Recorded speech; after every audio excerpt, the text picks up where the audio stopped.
My sister sent me 4 words that knocked the breath out of my chest. Don't come to the wedding. That I stared at my phone, still holding the receipt for the last payment I'd made. The final piece of the $100,000 I'd poured into her dream ceremony. The venue, the flowers, the band. Every polished detail existed because she asked, because she said she needed me. But that text wasn't what broke me. What came after, the explanation from my mother, the sudden silence from the planner, and a discovery buried deep in the contracts, changed everything. And when I finally used it, none of them saw it coming. My name is Emma, and for most of my life, I've been the one everyone relied on to keep things together. Not because they cherish me, but because I didn't push back. I grew up in Spokane, where calm wasn't a trait, it was a requirement. My mother, Helen, always said I didn't need checking on. My little sister, Lily, was the fragile one. Her word, not mine. Lily was coddled. I raised myself. While she was driven to art classes she quit every month, I walked myself to school, signed my own field trip forms, microwaved my own dinners. Dad loved us, but avoided conflict like it might burn him. Mom made decisions. He backed them with silence. By adulthood, the pattern was cemented.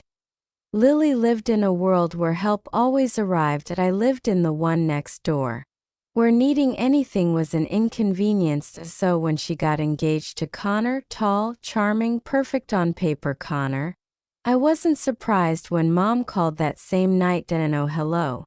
No, how are you? Just Emma.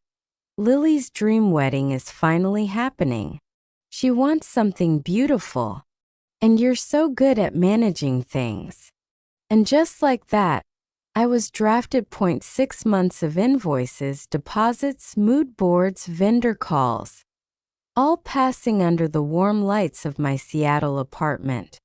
I paid for her dress, her imported flowers, her ballroom. Lily cried with excitement. For a moment, I believed I was finally doing something that mattered to someone who barely saw me. Then things shifted. Little things at first. The planner stopped CCing me. The florist started looping Lily in for final approvals. Even though I was the one paying, the band emailed her directly, easy to dismiss as mistakes, until Patricia, Connor's mother, joined a Zoom meeting about the rehearsal dinner. Her smile looked polite, her eyes did not. "We want the ceremony to feel peaceful," she said, pausing just long enough to let the word peaceful land on me like an accusation I didn't understand then. I would soon. A week later, the planner stopped updating the shared folder entirely. Decisions were clearly happening somewhere else. Lily's texts were shorter, colder. No more excited calls about centerpieces. Then came the message that detonated everything. "Don't come to the wedding." That I reread it 3 times. No explanation, no apology. That I called her. No answer. That I texted. 3 dots appeared, vanished, reappeared. Then nothing. 20 minutes later, Mom called. "Don't take it personally," she murmured. "Patricia wants to avoid tension. You know how you can be too direct. Lily wants everything to go smoothly." "I paid for everything," I said quietly. "You're the strong one," she replied. "You understand." That sentence, the one they always used to justify taking from me, I hung up. That I sat alone in my dim kitchen, staring at the open contracts.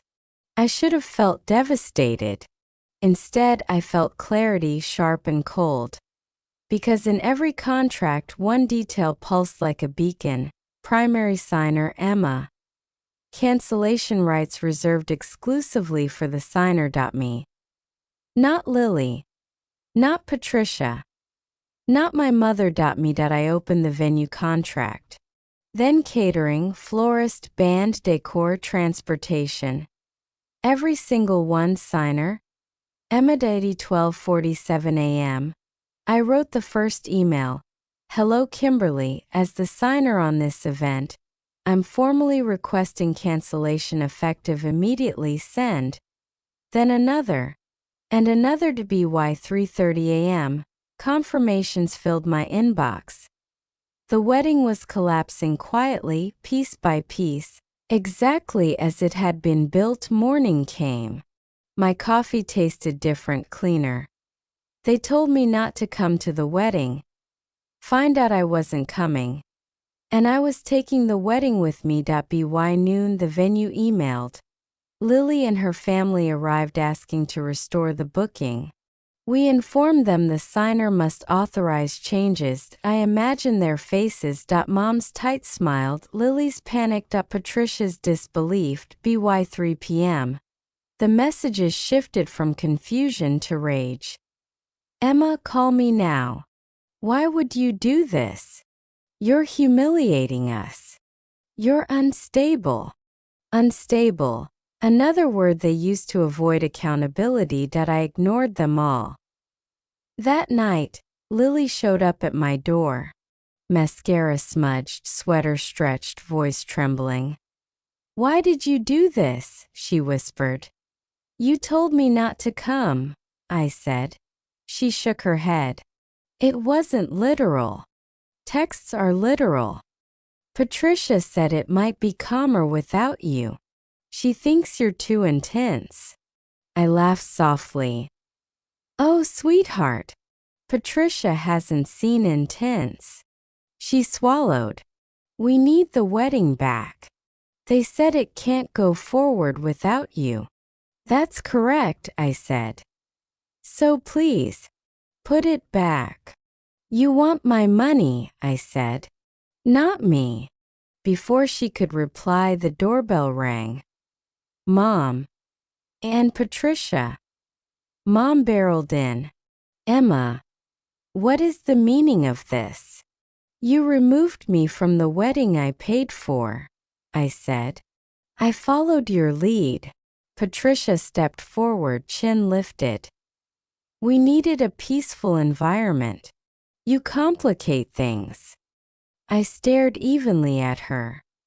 This is me calm. Mom crossed her arms. Fix this. No, Lily's voice broke. Why?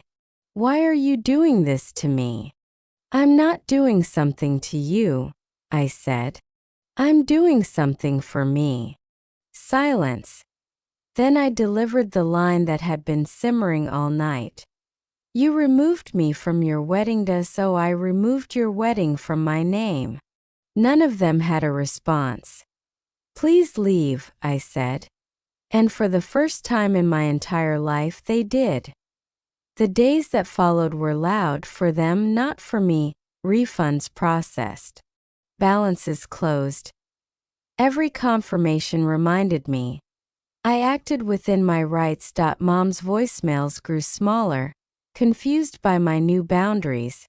For once, the quiet around me felt like peace, not punishment. I went back to therapy. I joined a women in tech mentorship circle. I started choosing myself, not out of anger, but out of clarity. A month later, walking by Lake Union with a cup of black coffee, I realized something simple. My life finally belonged to me. Lily eventually sent a letter. Not asking for money. Not demanding the wedding back. Just acknowledging what she'd done and what she couldn't undo. That I didn't rush to forgive. Some things need time and honesty. What mattered was this. I had a choice. For the first time ever. Boundaries aren't punishments, they're doorways. Ones you close so peace finally has a place to stay. If you've ever carried your family until you disappeared beneath them, tell me your story in the comments.